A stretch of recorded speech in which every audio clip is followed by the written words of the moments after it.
ସମୟ ସବୁବେଳେ ସମାନ ନଥାଏ। କେତେବେଳେ ଆପଣଙ୍କର ତ ଆଉ କେତେବେଳେ ଆଉ କାହାର।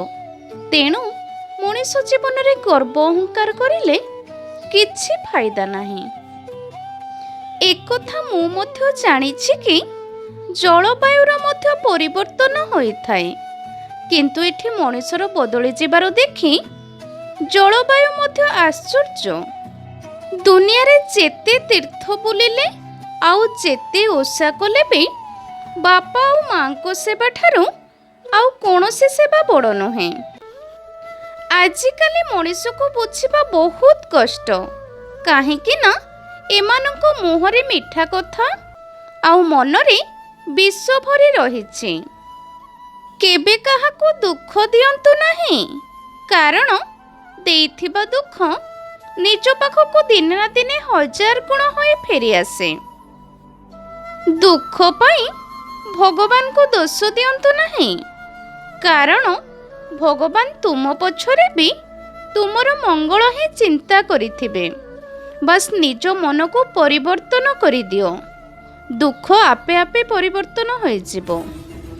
ସବୁଠାରୁ ଅଧିକ ତାକତ ସେତେବେଳେ ଦରକାର ହୁଏ ଯେତେବେଳେ ନିଜ ଲୋକମାନଙ୍କର ଅଭିଯୋଗ ଶୁଣିବାକୁ ପଡ଼ିଥାଏ।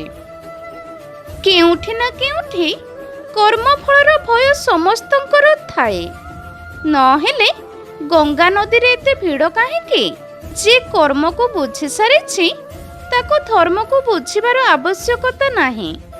ପାପ ଶରୀର ଦ୍ୱାରା ନୁହେଁ, ଆମ ଖରାପ ଚିନ୍ତାଧାରା ବା ମନ ଦ୍ୱାରା ହୋଇଥାଏ, ଏବଂ ଗଙ୍ଗା ଶରୀରକୁ ଧୋଇଥାଏ, ମନକୁ ନୁହେଁ। କାହାର ପାପକୁ ବର୍ଣ୍ଣନା କରି ଖୁସି ହେଉଥିବା ଲୋକ ସେହି ପାପରେ ଅଂଶୀଦାର ହେବା ସହିତ ସମାନ ହୋଇଥାଏ। ଯାହା ପାଖରେ ଆଶା ଥାଏ ସେ ଲକ୍ଷ ଥର ହାରିଲେ ବି କେବେ ବି ହାରିପାରିବ ନାହିଁ। ଏ ଦୁନିଆର କୌଣସି ମଣିଷର ଆଖିର ଲୁହର ମୂଲ୍ୟ ସେହି ଲୋକ କେମିତି ଜାଣିବେ ଯେଉଁ ଲୋକ ପ୍ରତିଟି ମୁହୂର୍ତ୍ତରେ ଅନ୍ୟ କାହା ଆଖିରୁ ସବୁବେଳେ ଲୁହ ବୁହାଉଥିବ। ଜୀବନରେ ଯେଉଁ ଲୋକମାନେ ଆପଣଙ୍କ ଠାରୁ ଦୂରେଇବାକୁ ଚାହାନ୍ତି, ପ୍ରଥମେ ଆପଣଙ୍କୁ କୌଣସି ନା କୌଣସି ମାଧ୍ୟମରେ ଦୋଷୀ କରିଦିଅନ୍ତି ଓ ପରେ ନିଜ ଦୋଷ ଅନ୍ୟ ଉପରେ ଲଦି ଦେଇ ଦୂରେଇ ଯାଆନ୍ତି। ଦୁଃଖ କିଏ ବି ଦେଉନା କାହିଁକି, ସାହାରା ତ ସବୁବେଳେ ବାପା ମାଙ୍କ ଠାରୁ ମିଳିଥାଏ।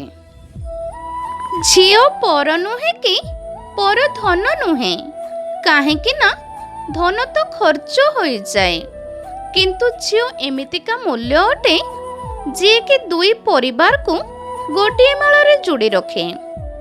ମୂର୍ତ୍ତି ଆଉ ମଣିଷଙ୍କ ଭିତରେ ବାସ୍ ଏତିକି ଫରକ, ମୂର୍ତ୍ତି ଶରୀରର ପଥର ଆଉ ମଣିଷ ହୃଦୟର ପଥର।